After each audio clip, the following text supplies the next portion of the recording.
By now, you should have watched Professor Williams' lectures on promoters of corporations and how corporations are formed. What I would like to do now is focus on the one case and the two problems that were assigned as homework for today, because both of these illustrate the two concepts: what a promoter does, liability of the promoter, and also liability if you don't properly organize your corporation. The case that was assigned for today is a case called Krupinski versus DeYeso. In this case, three individuals decided they are going to get together and they're going to invest in an adult entertainment club, a strip club. And Krupinski, the plaintiff, claims that in February of 1995, he agreed with two other gentlemen, Mr. Viola and Mr. DeYeso, that they would invest in this entertainment club. And in exchange for his investment and his services, Krupinski said he was promised a 33% interest in the club and that he would be hired to manage the club at a salary of $52,000 a year plus bonuses. Now, the time that they made this agreement, that Krupinski alleges they made this agreement, they did not have a business form in place. But 3 months later, in May of 1995, Viola purchases a corporation, and that corporation is going to serve as the operating entity for the entertainment club. Ultimately, the club opens, it runs into some licensing problems, it gets shut down for a while, but once again it opens up and the club is up and running, and Krupinski does become the manager of the club. Krupinski serves in the capacity as manager for just a little bit under a year, at which point he's fired. Krupinski said there were no grounds to terminate him. The other two said they had very legitimate grounds to terminate him. That is not what is issue in the lawsuit. It's not what is not at issue in this lawsuit is whether his termination was wrongful or that they were in their rights to fire him. What did happen is about 5 years later, 2001, the building where the club was located was taken by the government by a proceeding in eminent domain. So they lost their building.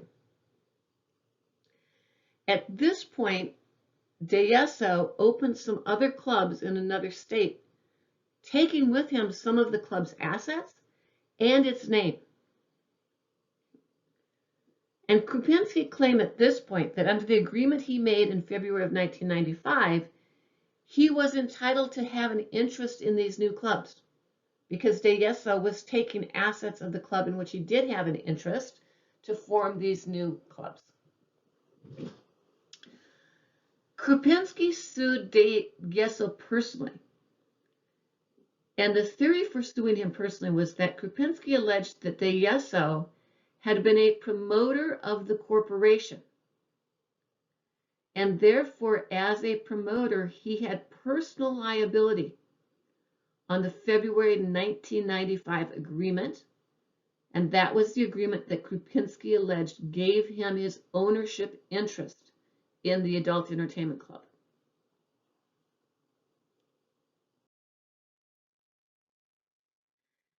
DeYeso defended the lawsuit, claiming that he had no personal liability on the agreement because the agreement had been adopted by the corporation. And since the agreement was adopted by the corporation, DeYeso claimed he'd been released from personal liability. So DeYeso brings a motion for summary judgment, asking the court to dismiss him from the lawsuit before it even goes to trial. So there are two issues here that relate to the concepts of promoters of corporation.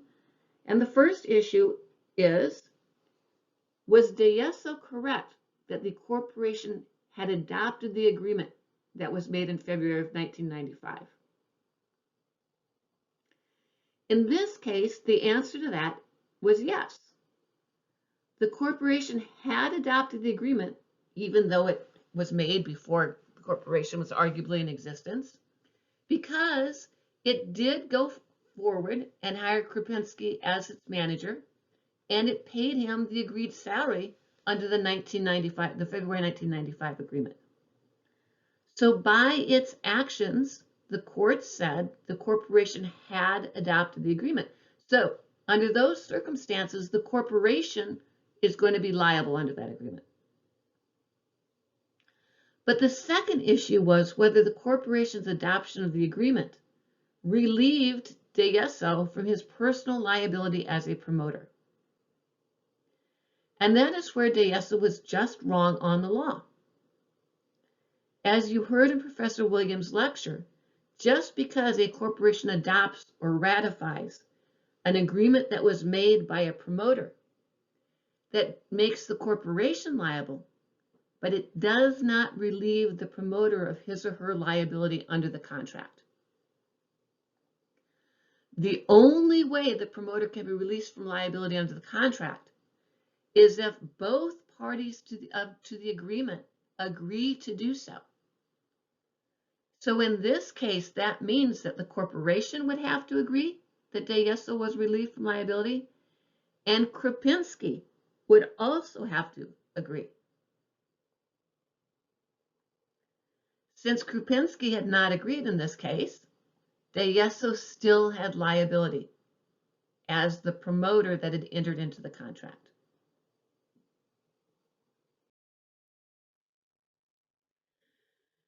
As you can see, this is really a big exposure for someone who's working as a promoter for a corporation, because every single contract they enter into on behalf of the corporation before the corporation is formed, they are going to have personal liability unless and until they can get both the corporation and the other side to enter an agreement saying they are no longer responsible for the contract.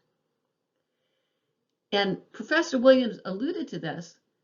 That's not very easy to have happen, because maybe you can convince the corporation to release you because arguably you're still involved with the corporation. But why would the other party to the contract agree to let a party not be liable under it anymore? As we've seen in past cases, people like to have as many people on the hook for the obligation as possible, so they can pick and choose who to go against if they have to bring a lawsuit. So there's no real reason that the third party is going to be willing to say, after the corporation comes into the picture, that the promoter is going to be released from their liability. So if you are in this situation, if you are a promoter, how can you best protect yourself from having personal liability on a pre-incorporation contract? And there's a couple ways that you can do that. The first way is that if you do enter into a pre-incorporation contract, you can put in that contract what is called a self-executing novation clause. And what that means is you put a provision in the contract that say both parties understand and agree that the intent is a corporation is going to be formed that will take over and be liable on this contract. When that corporation is formed, the other party, the third party, agrees that X, the name of the promoter, will be released from all liability under this contract. So you don't have to go back to the third party a second time after the corporation is formed and then ask for them to let you out. You have them agree to it in the initial contract when they're still motivated to be entering into that contract. And if they want to go forward, they have to agree to that clause. As soon as the corporation is formed, I agree that you, promoter, will be released from your liability under this contract. So that's some way to gain some protection. And the other way to gain the protection is just to form your corporation before you go out and make any contracts on its behalf. As soon as the corporation is formed, you can enter into contracts directly on behalf of the corporation, and you don't have to worry about being in the position of being a promoter and having personal liability. This has become much easier to do nowadays than it used to be 20 or 30 years ago. And again, that's because we have the internet to thank. It used to be that when someone formed a corporation, they would sign their articles of incorporation and they would mail them into the Secretary of State's office, right? In this case, if we're in Los Angeles, would have to mail them up to Sacramento. And Secretary of State's office would put it in a big stack, right, of articles of incorporation waiting to be filed. And sometimes it would take as many as a month, 2 months even, before the Secretary of State got around to filing your articles of incorporation. Nowadays, that time has gotten far less. Most of the times, I would say in California, you can have your corporation formed in under a week. And that is because we have the internet now. The Secretary of State's office is automated and has computers and scanning abilities now. So the speed with which they get the articles of incorporation and file them has greatly increased. So unless you're in a real desperate situation, right, that you have to get some contract executed before you can get around to filing your articles of incorporation, I would say file your articles of incorporation, wait until you get confirmation from the Secretary of State that they've been filed, and then go out and make your contracts. And thanks to the internet and thanks to our Secretary of State website, at least in California, you can track every day and find out the precise day when the Secretary of State has filed your articles of incorporation. You don't even have to wait to get them back.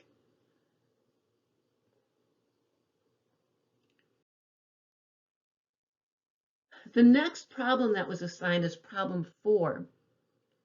And problem 4 deals with the issue of when a corporation is deemed to have adopted a contract that was made by a promoter.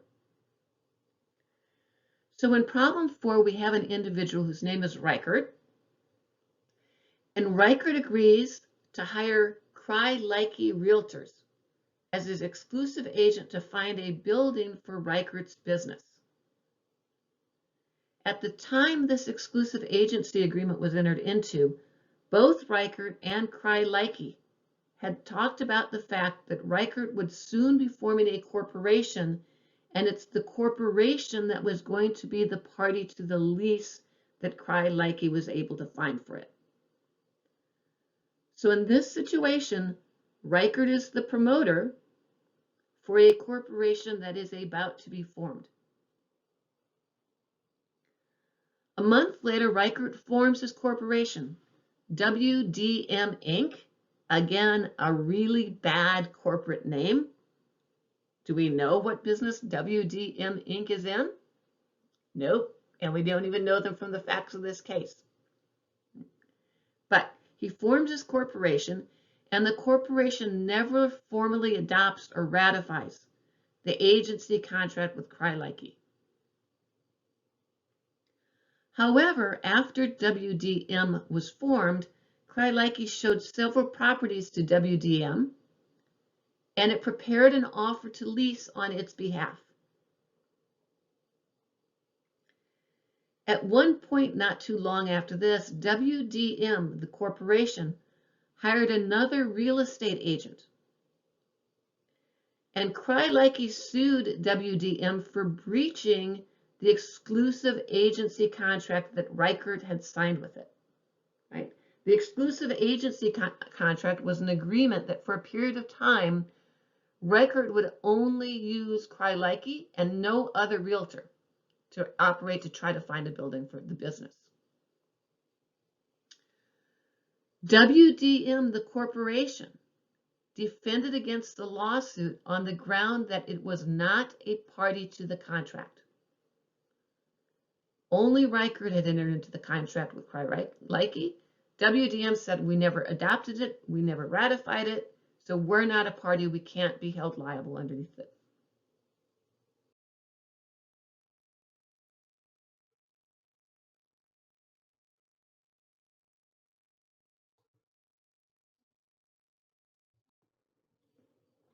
I got a bit ahead of myself here on the slide, so we're still talking about problem 4.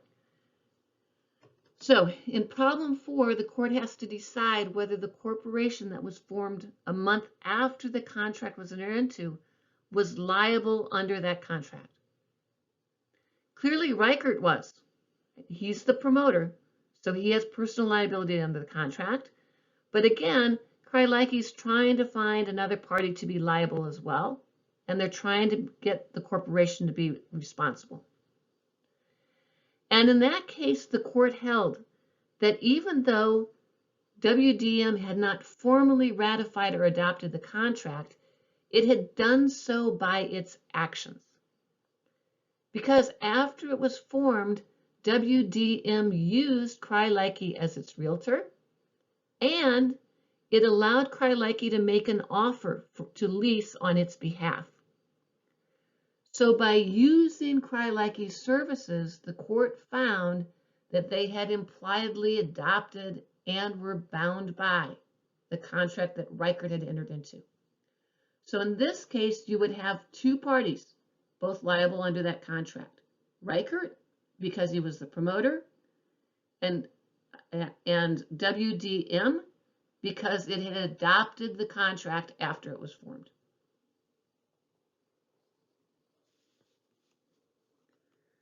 All right, so that concludes the problem and the case that dealt with promoters of corporations.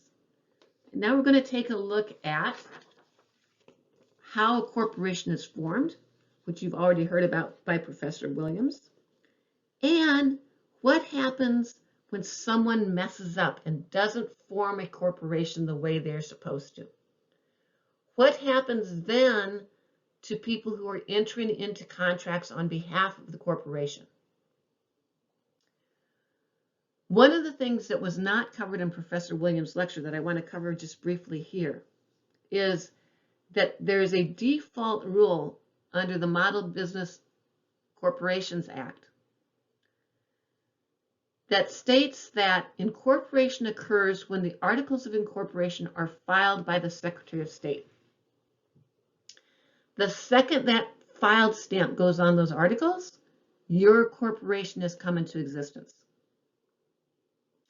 The default rule under the MBCA is that the filing of the articles is conclusive proof of the existence of the corporation. I'm sorry, there's a mistake here in my slide. Filing of the articles is conclusive proof of the existence of the corporation. And conversely, the failure to file the articles is conclusive proof of the non-existence of the corporation.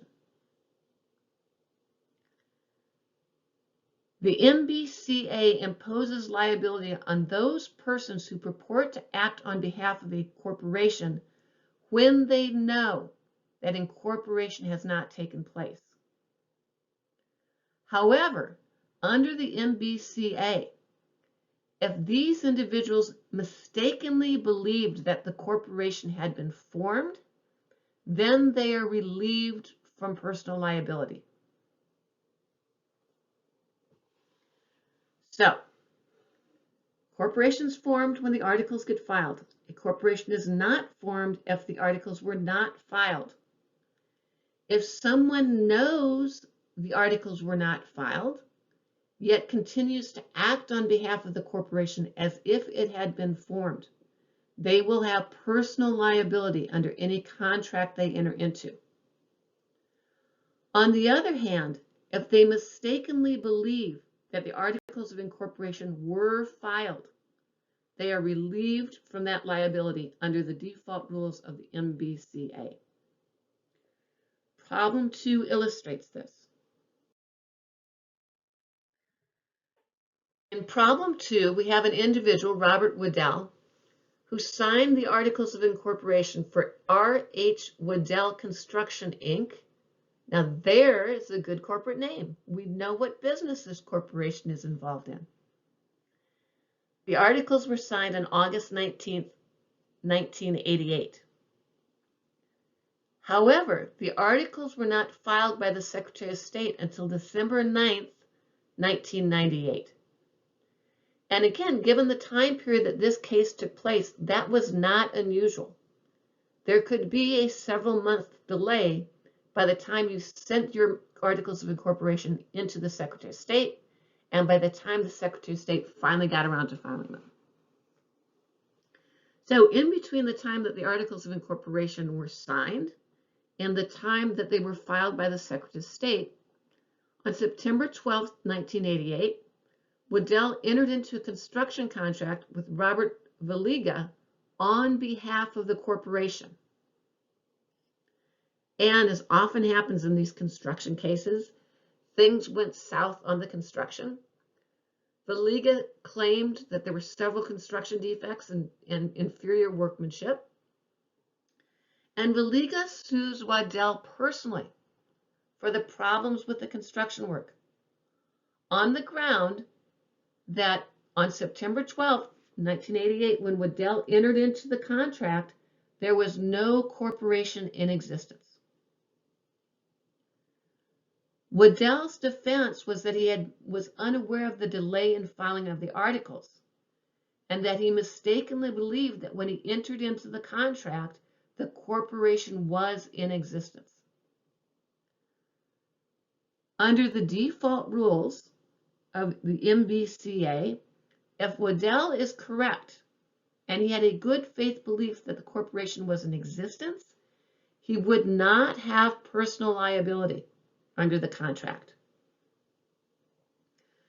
Well, this case went to trial, and Waddell testified at trial that he believed the articles had been filed, that he had a good faith mistaken belief. And in this case, the judge didn't believe him. The judge found there were inconsistencies in his testimony. There were other things that Waddell had done that indicated that he knew the articles had not yet been filed at the time he entered into this contract.